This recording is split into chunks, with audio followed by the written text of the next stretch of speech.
Universidad Autónoma de Tlaxcala, Facultad Ciencias de la Salud, Licenciatura en Nutrición, Optativa Nutrigenómica, Dr. Amado Israel Grandes Blanco. Realizo la presentación de ejemplo de ARN mensajero monocistrónico y policistrónico. Presenta Carmen Grisel González Rosas. El ARN mensajero monocistrónico es el ARN mensajero que codifica solo una proteína o polipéptido específico. Contiene un solo codón de cistrón, tiene un solo marco de lectura abierto. Está presente en eucariotas como las células humanas y requiere de cambios post-transcripcionales. La vitamina E posee una familia que se subdivide en dos grupos, el tocotrienol o T3, que a su vez se subdivide en grupos, y el otro que es el tocoferol, siendo el de mayor importancia biológica el alfa-tocoferol.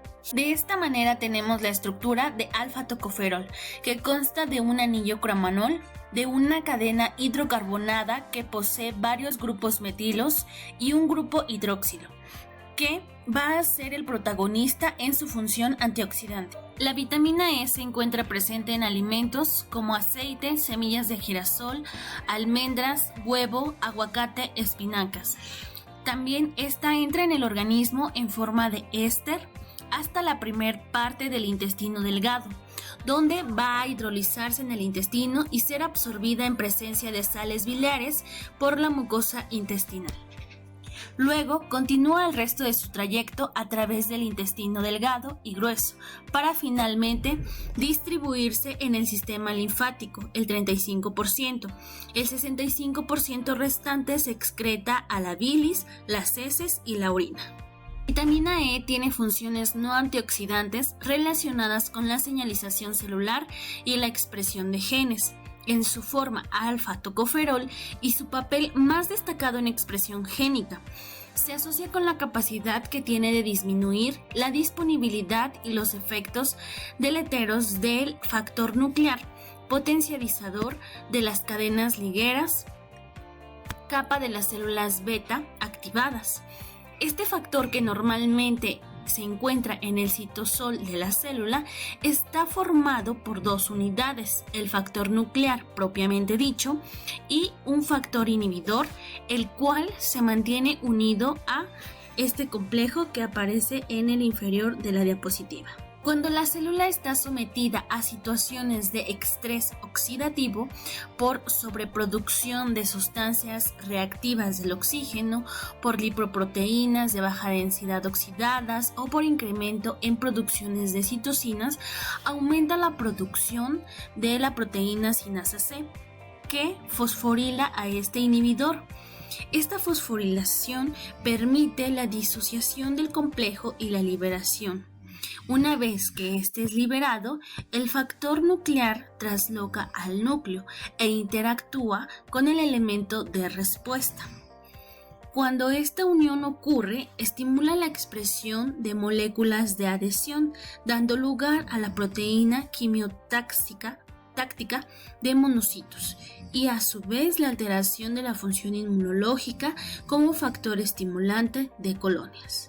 Se cree que el mecanismo por el cual la vitamina E inhibe la respuesta celular es mediante el aumento de la producción de la enzima fosfatasa A2 que desfosforila, mientras que el inhibidor desfosforilado permanece unido y le impide la traslocación al núcleo.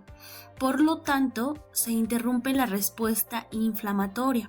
Con base en lo anterior, el papel protector de la vitamina E en la enfermedad cardiovascular y en la respuesta inflamatoria se debe, además de su capacidad antioxidante, a la modulación de la expresión de genes por el factor nuclear potenciador de las cadenas ligueras kappa de las células beta activadas.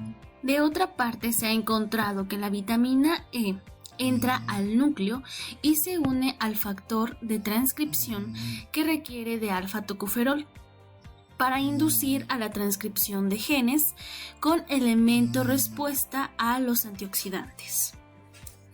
De esta forma estimula la expresión de genes que modula el estado redox intracelular.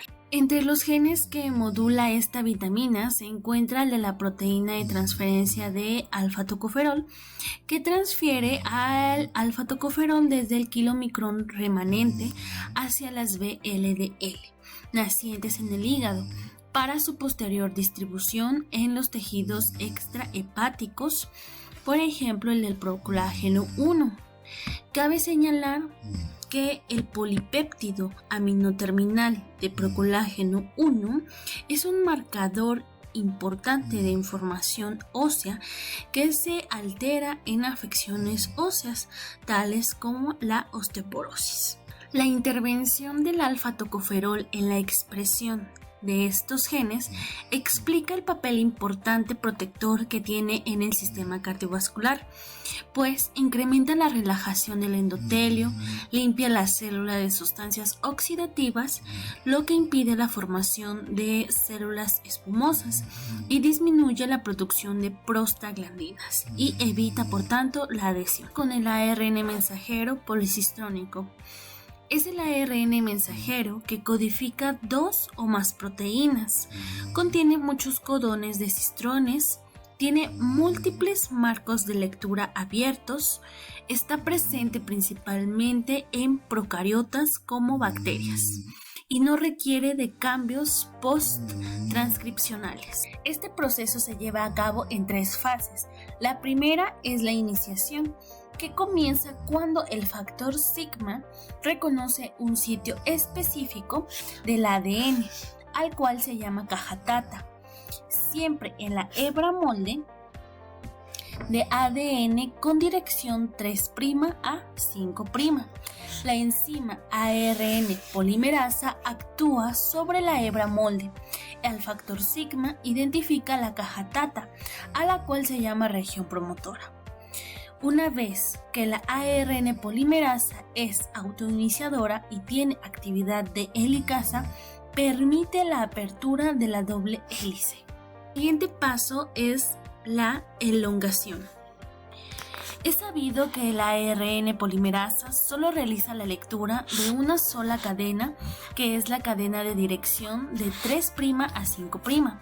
El ARN polimerasa sintetiza y adhesiona ribonucleótidos a la cadena en dirección 5' a 3'.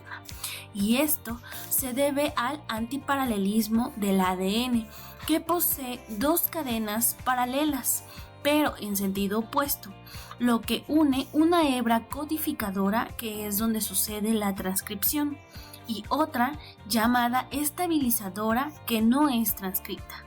De esta forma, se va sintetizando el ARN a partir del ADN molde.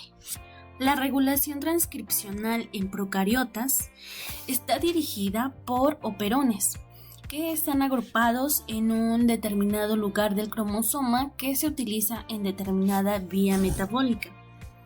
Estos van a permitir la expresión coordinada y un operador como secuencia regulatoria adyacente determina si se transcribe o no. Las proteínas reguladoras son las que se asocian al operador para controlar la transcripción del operón. Es un ejemplo de cómo hay disciplinas que tienen el interés por traer mejoras a beneficio de los seres humanos. Este es un ejemplo del proceso de la ingeniería genética para la producción de insulina. Básicamente se realiza en 8 pasos. Se toma el ADN circular de origen microbiano llamado plásmido, que puede extraerse de la célula de la bacteria o levadura. Generalmente es una bacteria. Posteriormente, lo que pasa es que se corta una pequeña sección del plásmido y entonces este plásmido circular, mediante enzimas de restricción, que son un conjunto de proteínas que pueden ser usadas como unas tijeras moleculares, se toma a un gen de la insulina humana que es diseñada con los sitios de corte de las enzimas para ser insertada en el espacio del plásmido, y cuando se ha colocado el gen de la insulina, el plásmido ahora está genéticamente modificado. Después, el plásmido genéticamente modificado se introduce a una nueva bacteria o una célula de levadura, y esta célula se divide rápidamente y comienza a producir insulina. Para poder producir la insulina, los microorganismos genéticamente modificados se cultivan en grandes recipientes de cultivos que contienen todos los nutrientes que necesitan, y cuando más se dividen las células, más insulina pueden producir. Cuando se complementa el crecimiento, la mezcla se purifica para liberar la insulina, y entonces la insulina se purifica y se envasa para la distribución a pacientes con diabetes.